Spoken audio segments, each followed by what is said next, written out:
cash and dash, the attacks across Queens that has people being a little more cautious while at the ATM. Timing out the arrival of the snow and how much you can expect by morning.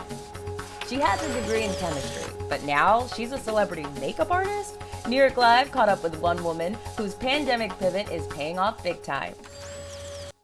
This is News 4 Now for January 6th. I'm your host, Kay Ingram. And y'all, we are bracing for more snow on the way, which could make Friday morning's commute a real hot mess. The snow moves in overnight, but the city's getting ready. That's despite about a quarter of the Department of Sanitation out sick from COVID.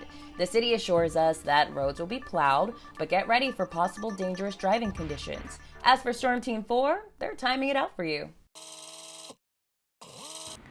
Hi there, I'm Storm Team 4 meteorologist Maria LaRosa, waiting on that wintry weather to take over, and it will. As soon as we get those clouds to move in, very soon after some flurries, and then really after midnight into tomorrow morning, the snow begins. It'll be heavy at times, steady at times too.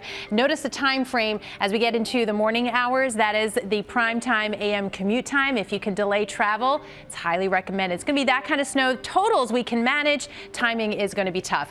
We have the winter weather advisory taking effect tonight through tomorrow morning, generally across our area, about 2 to 4 inches of snowfall expected, a little bit more to the south and east of the city. Again, timing is everything. We'll be dry through the evening. Snow develops and then takes over through the morning hours, heavy at times, especially in that 4 a.m. to 7 a.m. time period, but out pretty quickly. By later in the morning, we'll actually break into some sunshine, but it stays blustery and cold, so any snow that falls will stick around for a bit.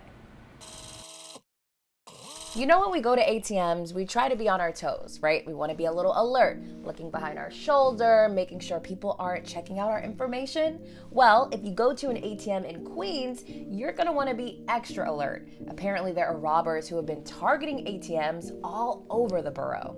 One theft was caught on camera. You see, out of nowhere, the suspect snatches a man's wallet and runs while the victim falls to the ground. There have been 8 robberies in the last 2 months. Police say there may be 3 suspects targeting victims who have recently withdrawn cash. And in some of the robberies, police say the suspects displayed a knife. Mob Wife star Renee Graciano faces DUI charges after a crash on Staten Island last night. Police say the 52-year-old was driving a Nissan Murano around 10:30 in Arden Heights when she lost control and hit a parked Jeep, flipping her vehicle. She was charged with a misdemeanor for operating a vehicle while visibly impaired. Graciano has openly discussed her battles with substance addiction in the past. As you probably know, we've been following the Ghislaine Maxwell trial. Well, now her lawyer is saying she deserves a new one, all because of reported revelations made by a juror in her case. The juror says he spoke about his experiences with sexual abuse during deliberations, and that caused the jury to move toward convicting Maxwell of sex trafficking and other charges. That juror was supposed to reveal that information in the court's pre-trial questionnaire. Now, prosecutors want a hearing on the matter.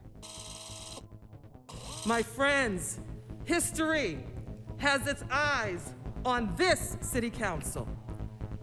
We meet here today as the most diverse council in history, led by the first African-American speaker. The new New York City Council speaker is already making history by being the first Black woman to hold that position. Adams is from Eastern Queens. She received a standing ovation after being voted speaker by her fellow council members. The majority of the city council is now women. When the world changed in March of 2020, a lot of entrepreneurs had to make a pandemic pivot. Shoot, maybe you're watching this thinking, yeah, I did too. Well, New York Live caught up with a celebrity makeup artist who transformed her growing business into a full-on brand, helping women look fresh and fabulous. Check it out. Beauty may be in the eye of the beholder, but we're meeting with a makeup artist who's going to show us how to put our best face forward. Well, Delina, I am super excited to have you on the show because I have followed your work and have been a huge fan of your work for ages, and we're friends. Yes, we're friends. But for those people who don't know, tell us about your journey to becoming a makeup artist. Yeah, so I started with a degree in chemistry, so it was kind of unexpected that I was going to go into makeup, but I was just really passionate about it, and I love making people feel good, and it's a great way to do that. So today you're going to be sharing some tips and tricks for women of color who are on their makeup journey. That's right. So let's go and do that. Let's go and do that. All right, Ghislaine, so you have some quick and dirty tips, particularly for women of color when it comes to makeup. What's one of the first ones? Okay, so when it comes to women of color, I think it makes a lot of sense to moisturize your skin. I meet a lot of women that say, okay, my skin is oily, I need to avoid moisturizer, and it is actually the reason why we should use even more moisturizer. Interesting. Yeah, so make sure you moisturize morning and night. It's a big deal, especially under makeup. So my second tip is a bold lip, which funny enough, we both are wearing. I love a bold lip. Yeah, so this one is really great. It's like a berry kind of color. This type of color looks really beautiful on everybody. It actually makes the skin look brighter and it makes the teeth look whiter. My next tip is lashes. So I know people are a little bit scared to use lashes. Individuals are actually easier to use, but I suggest lashes with a bold lip. It's everything. That's a great tip. Okay, another tip for women of color. Contouring. So I wouldn't say that that's really optional for us because we typically have multiple tones in our skin. So you can either get two different foundations, where you use a lighter foundation in the center and a deeper foundation on the outside, or you can use a bronzer or a deeper contour shade to add that definition, but we have to add definition back into our face. Very, very true. Well, thank you so much for these tips. I absolutely love this, and I'm gonna be putting my best face forward thanks to you. Absolutely, you're welcome. Get ready to raise a glass. New York Governor Kathy Hochul is giving struggling restaurants and bars an added boost by allowing them to do to-go alcohol, something that many people were sad to see go last year. But as News 4's Adam Harding reports, not everyone's toasting to the idea. Well, this one had a lot of people talking ever since the governor made that announcement earlier today. Alcohol to go could be making a comeback to New York. Back in 2020, a number of restaurants were thrilled with the idea, but not everyone we spoke with tonight is on board. We're also going to do something our bars and restaurants have been asking for, to once again allow the sale of to-go drinks, a critical revenue stream during the lean times last year.